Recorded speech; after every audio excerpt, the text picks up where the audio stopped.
Hello guys, we are from Group 3 and we will explain about a metadiscourse model. This is our group member. Before we start our discussion, we will tell you about the topic we will discuss. The first one is definition of a metadiscourse model. Second is key principles of metadiscourse. Third is a classification of metadiscourse. Fourth is metadiscourse resources. Fifth is an illustration metadiscourse in postgraduate writing. Sixth is the limits of description. The last is summary and conclusions.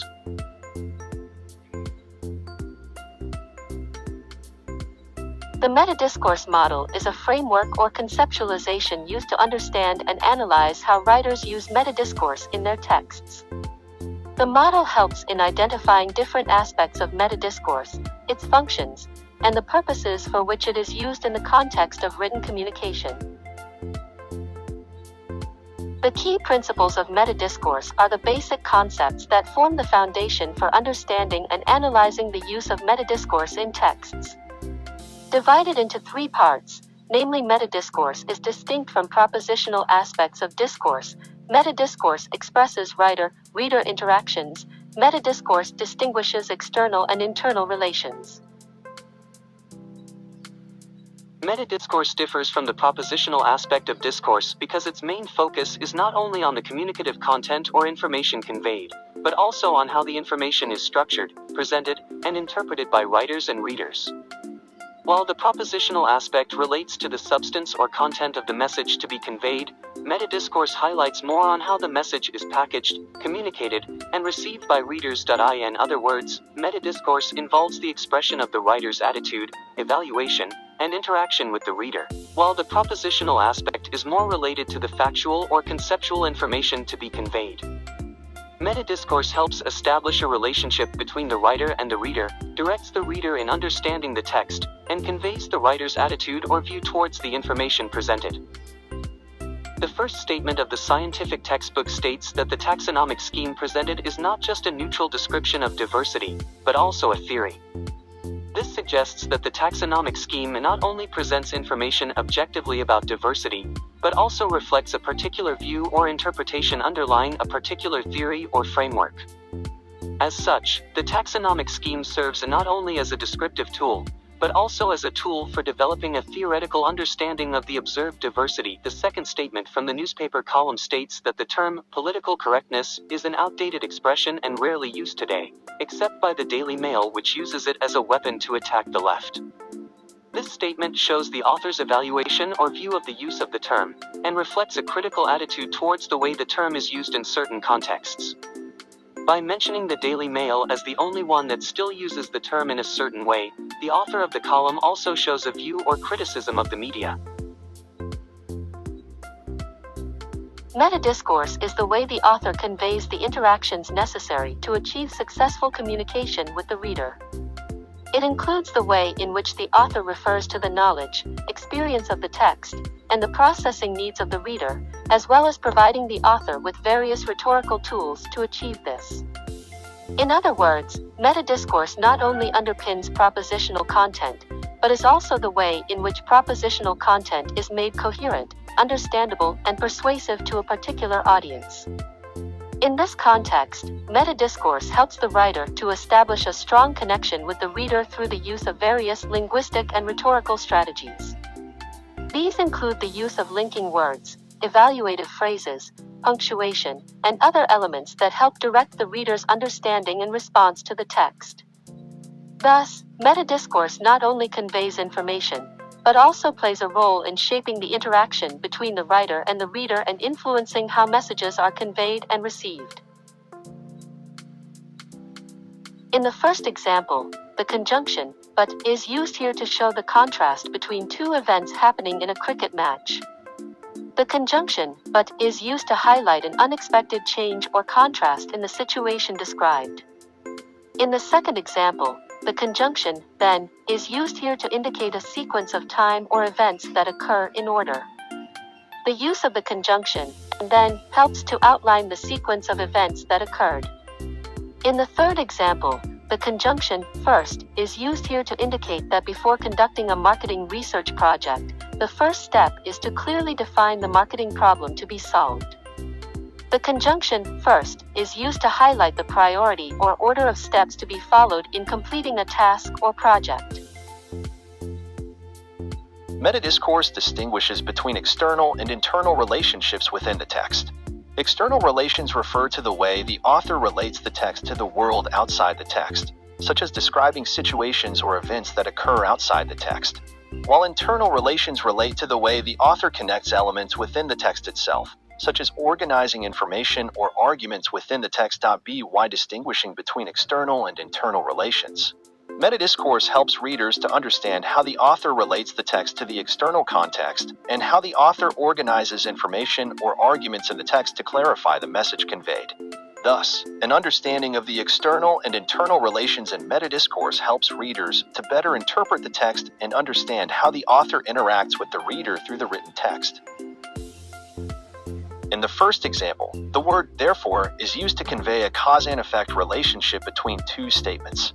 The word "therefore" is used to infer that since the idea of moving the account to that bank may be daunting for the customer, the bank will do most of the process for them. This shows the bank's empathy and willingness to help customers overcome any fears or difficulties they may face. In the second example, the phrase "in contrast to" is used to highlight the difference between Western culture and Asian societies in the view of self and collectivism. This phrase is used to show the difference or contrast between two concepts or ideas. This statement highlights the difference in cultural values between the West, which tends to be individualistic, and Asian societies, which tend to emphasize an interdependent view of self and collectivism. In the third example, the word "then" is used to show the time sequence or chronology of the next event, where the cloud covered the tent of the congregation and the glory of the Lord filled the tent. The use of these words helps in organizing the flow of the story and explaining the cause and effect relationship between the events. A classification of metadiscourse is a system or framework used to categorize and identify different types of metadiscourse used in texts. This classification helps in understanding how writers use metadiscourse to achieve various communicative goals in their texts. Using the classification of metadiscourse, readers can understand how authors use different types of metadiscourse to influence readers' understanding, interpretation, and response to the text. This classification helps in analyzing and understanding the role of metadiscourse in the structure and meaning of the text more deeply. In the classification of metadiscourse, there are various types of categories that can cover various functions and purposes of using metadiscourse. Some common categories in metadiscourse classification include the interactive dimension and the interactional dimension. The interactive dimension in metadiscourse involves the writer's awareness of the audience and attempts to meet the needs and expectations of the reader in reading the text. By using interactive resources such as information organization, argument structuring, and proper information management, the author aims to shape the text to suit the reader's understanding and keen reception. Through good information management and reader engagement, the interactive dimension allows the writer to create a responsive text, guide the reader well, and ensure that the message conveyed can be well understood and received by the reader. The interactional dimension in metadiscourse refers to the way the writer directly engages in interaction with the reader through the insertion of comments, evaluations, or instructions in the text to influence the reader's understanding or reaction. In this dimension, the writer demonstrates attitude, personal involvement, and evaluation of the material presented, and seeks to actively engage the reader in the reading process. Through this direct intervention, the writer can manipulate the reader's understanding of the material presented, build interpersonal relationships, and strengthen their position or argument. Metadiscourse resources refer to various language features used by writers to direct, manage, and shape interactions with readers in the text. These resources include a variety of linguistic features such as transitional sentences, outline markers, endophoric markers, evidence, code gloss, hedges, boosters, attitude markers, self-allusions, and engagement markers. Transitional sentences help flow information between paragraphs, outline markers refer to parts of the text, evidence supports arguments, hedges indicate uncertainty, boosters increase confidence, attitude markers express evaluation, self-flagellation indicates author involvement, and engagement markers involve the reader in the text. By utilizing these metadiscourse resources, writers can strengthen text structure, direct readers' understanding, and build effective interpersonal relationships in written communication. There are 5 broad sub-categories. First, transition markers are metadiscourse features used by writers to help readers understand the relationship between parts of the text or steps in an argument. Second, frame markers are metadiscourse features used by writers to mark the boundaries of the text, organize the structure of the text, and direct the reader in understanding important parts of the argument or narrative. Third, endophoric markers are metadiscourse features used by authors to refer back to specific parts of the same text. Fourth, evidentials are metadiscourse features used by authors to convey information about the source or basis of a claim or statement made in the text. The last, code glosses are metadiscourse features used by authors to provide additional explanations, define terms, or elaborate on information that may be unfamiliar to readers. There are 5 broad sub-categories. First, hedges are metadiscourse features used by authors to express uncertainty, doubt, or limitations of the claims or statements they make in the text. Second, boosters are metadiscourse features used by authors to assert the confidence, certainty, or clarity of the claims or statements they make in the text. Third, attitude markers are metadiscourse features used by writers to express attitudes or feelings towards the information conveyed in the text. Fourth, self-mention is a metadiscourse feature that refers to the explicit presence of the author in the text by using first-person pronouns or possessive adjectives. The last, engagement markers are metadiscourse features used by writers to explicitly interact with readers in the text. The illustration of metadiscourse in graduate writing refers to graduate writers' use of various metadiscourse features to facilitate effective and community-specific interactions with the academic community in their writing. At this higher level of writing, metadiscourse is important because it reflects the novice writer's attempt to negotiate propositional information in a way that is meaningful and appropriate to a specific scholarly community. In this illustration, graduate writers use metadiscourse to express their assumptions about their readers' processing abilities, contextual resources, and intertextual experiences. In addition, metadiscourse also showcases the author's ability to adopt an appropriate disciplinary persona by expressing appropriate relationships to their data, arguments, and audience. A concrete example of the illustration of metadiscourse in graduate writing is a study of the use of metadiscourse in undergraduate research writing conducted by EFL students in Hong Kong. In this study, there were over 184,000 cases of metadiscourse in a 4 million word corpus of 240 undergraduate and doctoral dissertations.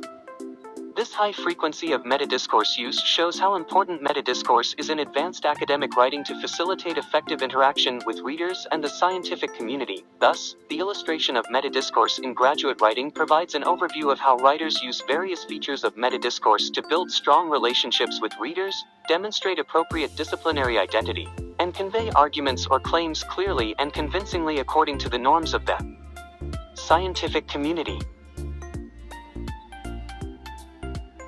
Of metadiscourse refers to the limitation of thoroughly describing a complex reality.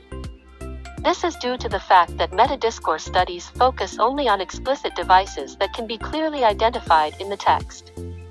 The choice to focus on features that appear explicitly in the text is a deliberate choice by the author to indicate their presence in the discourse. This limitation also includes the fact that descriptions in metadiscourse studies can only describe part of a complex reality. This is due to the fact that metadiscourse is often realized in the form of clauses or sentences, so the standard numbers used to measure the frequency of metadiscourse usage do not always reflect the overall number of metadiscourses in the text corpus. Thus, the limitations of description in metadiscourse studies remind us that no taxonomy or description can fully represent a complex reality. Nonetheless, focusing on explicit features in metadiscourse helps authors to demonstrate their presence in the discourse and reflects the author's awareness of themselves and their audience. The importance of metadiscourse lies in the rhetorical underlying dynamics that connect it to the context in which it occurs. This chapter has presented a model of metadiscourse based on its primary function in negotiating interactions in texts.